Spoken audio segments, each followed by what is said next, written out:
Impor baju bekas dalam karung atau balpres kini berada di bawah ancaman hukuman berat.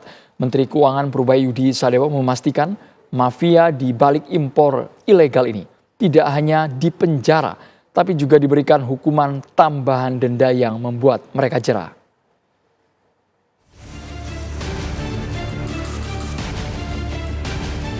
Menteri Keuangan Purbaya Yudi Sadewa tidak akan memberikan ampun bagi pelaku praktik impor balpres atau pakaian bekas dalam karung. Tidak hanya dipidana, pelaku impor nakal juga akan mendapatkan hukuman tambahan berupa denda. Menurut Purbaya, negara rugi jika hanya memenjarakan pelaku dan memusnahkan barang bukti baju ilegal. Negara harus menggelontorkan uang untuk menjalankan itu. Purbaya menyebut, pelaku impor pakaian bekas akan di blacklist pemerintah, sehingga tidak bisa melakukan usaha impor lagi. Tadi juga ada diskusi balpres, saya juga baru tahu istilah balpres itu. Impor barang-barang baju bekas seperti apa penanganannya. Rupanya selama ini hanya bisa dimusnahkan dan yang impor masuk penjara, saya nggak dapat duit, nggak didenda, jadi saya rugi. Cuman ngeluarin ongkos untuk memusnahkan barang itu, tambah ngasih makan orang-orang yang di penjara itu. Pak, berarti nanti sistem jadi kita yang terubah di mana kita harus bisa denda orang itu juga. Pak, berarti dari sistem dan perbaikan itu akan mampu juga memonitoring untuk terkait pencegahan balpres masuk lebih banyak ke Indo, Pak? Harusnya ya. Sementara itu, pedagang di Pasar Senen, Jakarta setuju atas langkah pemerintah untuk menertibkan baju bekas impor. Menurut pedagang, thrifting sangat merugikan para pedagang baju baru lantaran harganya lebih murah dari pakaian baru. Thrifting itu memang sangat merugikan bagi kami ya. Soalnya dia harganya murah-murah.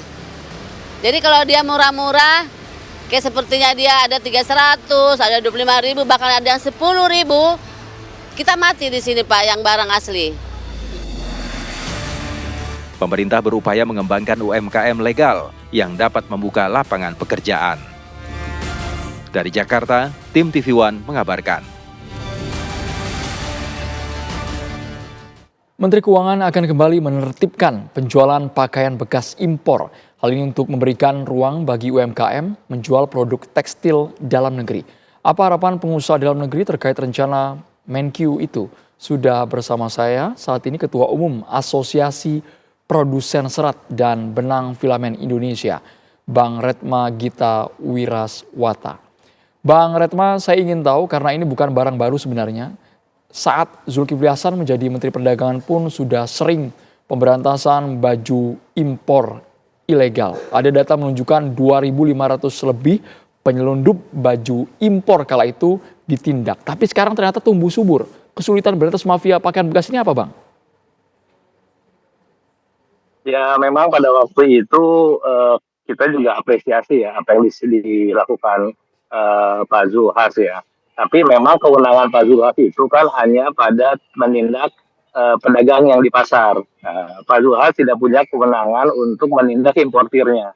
Nah ini dengan adanya gebrakan dari Pak Purbaya, kami sangat mengharapkan penindakannya terjadi di importirnya. Jadi kalau Pak Zulhas membereskan pasarnya itu akan percuma ketika barang-barang impornya masuk terus, barang-barang impor pakaian bekas ini masuk terus.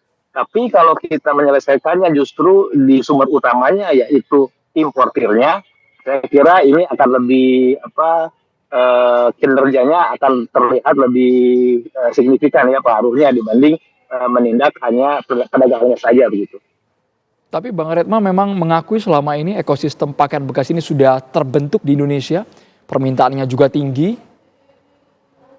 Oh iya, betul. Itu sebetulnya kan ini kan sudah dari 10-20 tahun lalu pakaian bekas ini masuk ya, ada gitu ya. Impornya juga ada dan itu kan ilegal.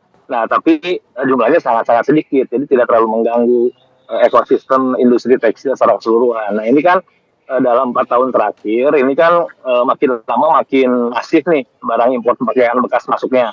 Nah, ini sudah mengganggu kinerja industri, terutama industri yang paling hilir ya, IKM-IKM kita yang paling terganggu. Nah, tetapi ketika IKM-IKM ini terganggu, bukan hanya mereka saja terganggu, bahan bakunya pun yang berupa kain, berupa benang, sampai seratnya pun akhirnya ikut terganggu. Nah, karena besarnya masifnya itu, maka daya rusaknya itu sampai ke industri hulu. Jadi ekosistemnya rusak secara menyeluruh begitu. Perputaran uangnya Bang Retma berapa Bang sebenarnya Bang? Pakaian impor bekas ilegal ini. Kalau untuk secara total impor ilegal itu ada di sekitar 2 miliar US dollar per tahun. Nah, kalau khusus untuk pakaian bekas, kami kira ada di sekitar 20%-nya. Jadi sekitar 200 juta US dollar lah per tahun begitu. Soal kualitas kita tahu yang namanya barang bekas ini kan hasil reject dari toko-toko yang sudah punya brand ya Bang Retma ya. Tantangannya apa Bang sebagai pengusaha juga di sektor tekstil dalam negeri? Ya ini kan memang double gitu ya. Jadi daya pukulnya double. Yang pertama memang ini pakaian bekas harganya kan sudah nol, dari sana harganya nol nih sebetulnya. Jadi dijual di sini pun hanya untuk mengganti ongkos kirim biaya logistik. Yang kedua adalah brandnya. Nah ini brandnya ini ketika ada satu brand di sini dijualnya di atas 300.000 gitu ya, tapi kalau beli barang bekas paling cuman 15-20 ribu. Itu pun 15-20 ribu pun pedagangnya sudah untung 100% gitu ya. Jadi mereka jualnya dengan perbandingan harga seperti itu, maka konsumen itu tentu akan lebih memilih pakaian-pakaian bekas yang branded gitu ya, karena dianggapnya lebih gaya. Makanya yang asalnya pakaian bekas itu dikasih bahasanya thrifting gitu kan, jadi lebih gaya gitu ya, lebih kekinian gitulah. Tapi yang jadi masalah kan daya rusaknya itu yang double itu, harganya murah dan itu branded gitu. Tapi kalau angka yang berputar sudah 2 miliar US dollar, artinya ini ada orang di balik itu, mereka pengusaha yang punya modal besar juga, Bang Retma? Oh pasti, itu sangat pasti ya. Cuman ini kan 2 miliar US dollar itu kan ilegalnya. Kalau pakaian bekasnya saya kira hanya 15 sampai sekitar 15% ya. Tapi ini kan uang yang besar juga gitu ya, sekitar 200-300 juta US dollar kan juga nilai yang sangat besar. Nah, tanpa modal itu nggak akan masuk. Jadi kalau kita perkirakan memang kelihatannya kan banyak banget nih pedagang-pedagang itu kan sampai ribuan gitu ya. Distributor mungkin ada sampai ratusan. Tapi pemodalnya itu saya kira nggak nyampe sampai ke 30 orang, mungkin sekitar maksimal 20 orang gitu ya yang punya bisnis ini gitu. Jadi saya kira, dan itu yang jadi masalah adalah backingnya juga kan jadi PR juga nih. Makanya saya kira backingnya ini selain juga pasti ada keterlibatan oknum bea cukai, dan yang pasti ada backing aparat penegak hukum di situ. Makanya mereka sangat-sangat berani gitu ya untuk memasukkan pakaian-pakaian bekas ini, meskipun sudah pasti larangannya kan ada larangannya, tidak boleh gitu ya. Tapi karena di backing dan ada kerjasama dengan oknum bea cukai, jadi pemodal-pemodal ini sangat-sangat merasa aman, merasa nyaman gitu untuk memasukkan pakaian bekas ke dalam negeri. Ini kami cukup kaget Bang Retma meyakini bahwa ada backing oknum orang bea cukai yang juga bermain sehingga mereka bisa memasukkan barang-barang besar. Punya datanya, Pasti. punya sumbernya mungkin Ini kan, Bang Retma? Kalau dulu ya, kalau dulu itu kan pakaian-pakaian bekas ini kenapa tidak banyak? Karena lewat tongkang-tongkang kayu, perahu-perahu kayu, lewat pelabuhan-pelabuhan kecil. Nah kalau sekarang kan pakaian-pakaiannya dalam bentuk bapres, itu kan pakai kontainer. Kalau pakai kontainer tentu masuknya lewat pelabuhan-pelabuhan yang dijaga oleh petugas bea cukai.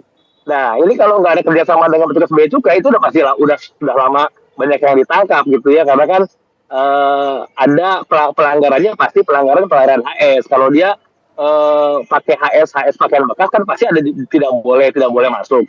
Tapi dia kan pakai HS lain nih yang bukan pakaian bekas. Nah itu kalau nggak ada kerjasama itu udah pasti ketahuan banyak tuh. Oke. Nah jadi itu udah buat kita gampang dilihatnya. Pasti ada oknum bea cukai yang ikut bermain. Anda yakin ini bisa di stop total atau masih skeptis karena ada oknum pemerintah yang bermain? Nah, jadi memang tantangan Pak Purbaya yang pertama tentu seperti yang dilakukan di Dirjen Pajak gitu ya, membersihkan internalnya. Nah ini juga dua yang kami bisa sampaikan dan bisa kami usulkan ke Pak Purbaya. Yang pertama tentu membersihkan oknum-oknum bea cukai. Kalau untuk backing-backingnya sih saya kira kalau oknumnya bersih dan berintegritas mereka akan mundur. Dan importer-importernya juga akan mundur. Tetapi juga harus ada penegakan hukum terhadap importer-importirnya. Nah ini dua langkah penegakan hukum dan pembersihan instansi bea cukai. Yang kedua adalah tentu harus ada perbaikan sistem prosedur impor. Nah ini karena di situ banyak bolongnya sehingga petugas bea cukai bisa bermain gitu ya. Sebetulnya banyak usulan-usulan terkait dengan perbaikan prosedur impor gitu ya. Misalkan kalau sekarang kan pakai sistemnya inline manifest, kita usulkan out-to-port manifest. Tapi karena ada banyak oknum bea cukai yang lain, usulan-usulan ini selalu mental. Nah, jadi saya kira dengan gebrakan Pak Purbaya akan ada perbaikan-perbaikan yang signifikan sehingga import-import ilegal ini bisa diminimalisir lah gitu. Terima kasih banyak Retma Gita Wirawasta sudah bergabung di Kabar Petang.